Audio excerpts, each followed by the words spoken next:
Good morning! This is my life channel K&K Kazumi. Today's video is about my journey of my disease type 1 diabetes. Okay guys, I know marami pong makaka-relate at marami ding hindi aware kung ano ang nangyari, kung ano ang dapat. And here I am, masayahin, maliksi, masigla, workaholic, pero hindi nakaalam and na-surprise of course nung ma-declare na yan ang sakit ko, even though naririnig ko na ganyan din ang sakit ni mama and lately yung ate ko. And sabi nila inheritance din daw. Well, anyway, if you want to know, please watch my story until the end, and I hope I can still share to you continuously my life. I will do my best to do some vlogs para makita niyo po kung ano nangyayari. And kung meron po kayo mga questions at kaya ko sagutin, just let me know. Okay, let's watch.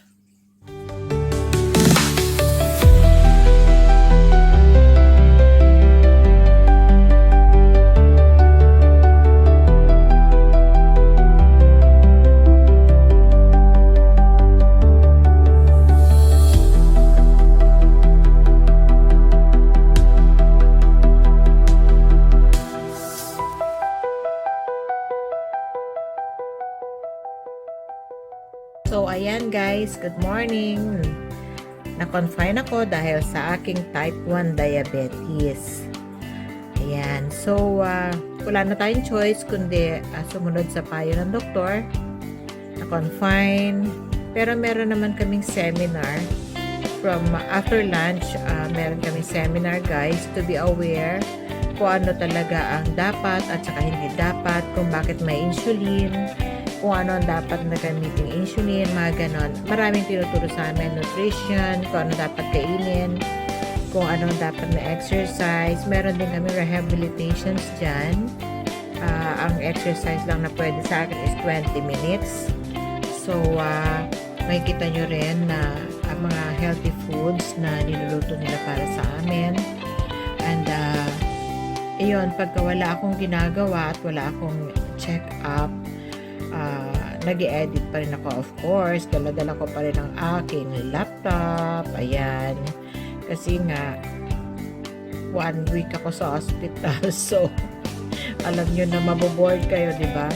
At bago matulog, nanonood ng movies. Ayan, ganyan. Kaya, okay naman guys. Kasi, at least meron akong knowledge. Di ba? Ayan. Editing muna tayo habang wala pa si Doc. Kasi mamaya-maya tatawagin na nila ako. So, ayan guys ang aking mga foods. Ayan. Nakasulat na lang dyan ang mga menu. Pinicturean ko na lang yan para in case na gusto nyo malaman kung ano mga dapat kainin. Yan, ganyan. Wala namang bawal guys. Merong isda, may karne, may itlog, may fruits, may vegetables, lahat ng nutrients nandyan. Kaya kung makikita nyo yan, napaka-sarap guys. Hindi naman siya matabang or what. Talagang okay lang. So, ayan guys. And dito naman ako sa bahay. Kasi nga, nung nasa hospital ako, itinuro nila kung paano ka mag-insulin, kung paano ka magsukat ng dugo, blood sugar mo. Yan. This is the old style, guys. The first time na nung ma-confine ako, ito muna ang pinagamit sa akin. So, magtutusok ka sa daliri, magpapadugo, and then checkin mo kung ilan ang sugar mo. Ganyan. Bago ka mag-insulin. Diba? So, yan. Ganyan nung umpisa. After ko ma-confine, nasa bahay muna ako. Hindi muna ako nag-work. Yan. Yan ang binigay sa akin. Yan. 101. Okay naman guys. Okay naman ang pakiramdam ko. Kaya, medyo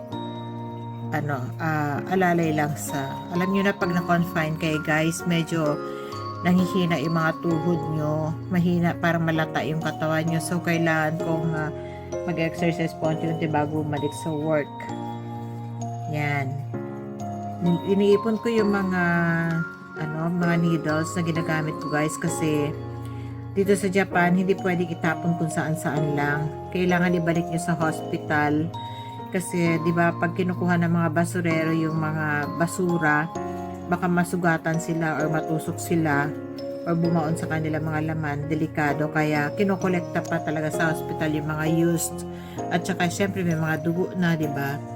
Kaya kailangan ibalik lahat sa hospital yan. The next time na magpa-check up ako ulit, ang mga naipon kong needles, ibabalik ko lahat ulit yan sa hospital. Yan, isang set siya guys. Yan o, nagpapasalamat na rin ako at nandito ako sa Japan. I can afford dahil mayroong ang work. Pero kung wala siguro, pahirapan mamili ng gamot. So, nakakalungkot, diba? Yan. Para may report, isinusulat ko everyday, pinapasulat sa akin ni Doc para ma-maintain kung ilan at malaman niya kung ano, mga changes na nangyayari sa blood sugar, sa weight ko, ganon, sa blood pressure ko, sa lagnat ko, ganon. Chine-check yan everyday. Until bumalik ako doon by next month para check ko ako ulit. Tsaka meron akong schedule sa mata. Kailangan na ma-check up yung mata ko. Ito naman ang insulin guys na ginagamit ko. Yan. So, tinuro nila sa akin kung paano mag-inject sa sarili. Although, hindi naman ako takot sa injection. But then, pag ikaw na pala magtutusok sa sarili mo, parang nakakatakot talaga. Yan, 2 units lang naman guys ang sa akin. And my insulin is the anong tawag nila dyan? Long lasting effect ba? Parang ganon. 24 hours. Good for 24 hours siya. Kaya isang beses lang ako mag-insulin. Sa morning lang. And then bago ako kumain, kasi siya ang nakakatulong to prevent my blood sugar level. Yan. So, yan guys. Ganyan ang double cup yan. Double ang takip niya. Ayan. Maliit lang naman yung karayom. Kaya lang nakakatakot. Nakakatakot pag ikaw na pala mag-i-inject. Yan. Ganyan. Yan. Araw-araw na yan guys. Kaya lifetime na ang pakikisama ko dyan sa aking insulin. Partners na kami. wala nang iwanan. Yan, kasi ang type 1 diabetes guys is wala nang cure. Until the end of my life, kasama ko na yan. Yan, ganyan. Mag-alcohol. Tapos, dun sa fatty parts ng katawan mo, doon mo dapat insulin. At sa parte ng tiyan, ang pinakamabilis na effect daw, sabi ni Doc. Kaya, yan, although nagkakapasa-pasa na ako guys, kasi minsan, yung natutusok ko, parang ugat na yata or what. Minsan yan. Kaya, sorry guys, hindi makita. Yan, ganyan. Aray. Ouch. Ganyan, sa tiyan daw.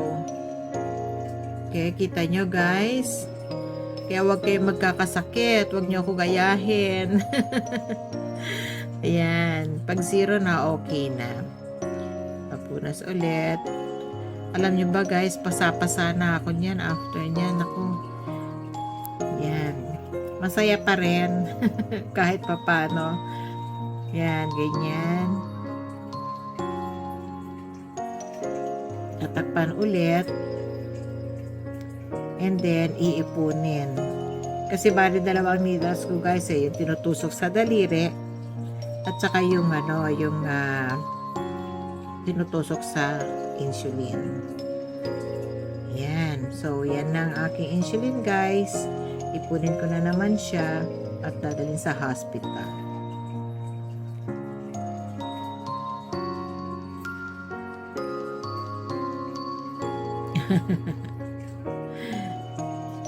ito naman ang aking ginawang menu sa bahay. Yan. After ko kumain, walking ng konti, mga 10 to 15 minutes walking para bumalik yung sigla. Pero meron na akong ganyan guys, tukod kasi para nangihina pa ako. Kaya yan, since maganda naman ang weather, lovely weather, sali muna tayo, pasyal muna ako dito sa kapaligiran namin, langhap-langhap ng fresh air at nang medyo lumakas-lakas ng konti at babalik na tayo sa work tomorrow. So ayan, preparing na ako niyan guys. Yan, ayan naman ako sa aking work. Yan, dyan din sa ganun pa rin as usual. Insulin pa rin. Kaya kahit saan ako magpunta guys, bit-bit ko ang aking loving insulin. Siya na ang partners ko ngayon. Ayan, hindi na mawawala yan. Pero alam nyo guys, ito talagang tusok-tusok sa daliris. Masakit. Pero after ko nyan, next time, bibigyan na nila ako ng freestyle. Pero sabi kasi ni Doc, accurate daw talaga yung nagtutusok ng daliri. Kasi talagang as in, yung blood mo talaga ang siya. Normal naman. Hanggang 135, okay naman ako. So, yan.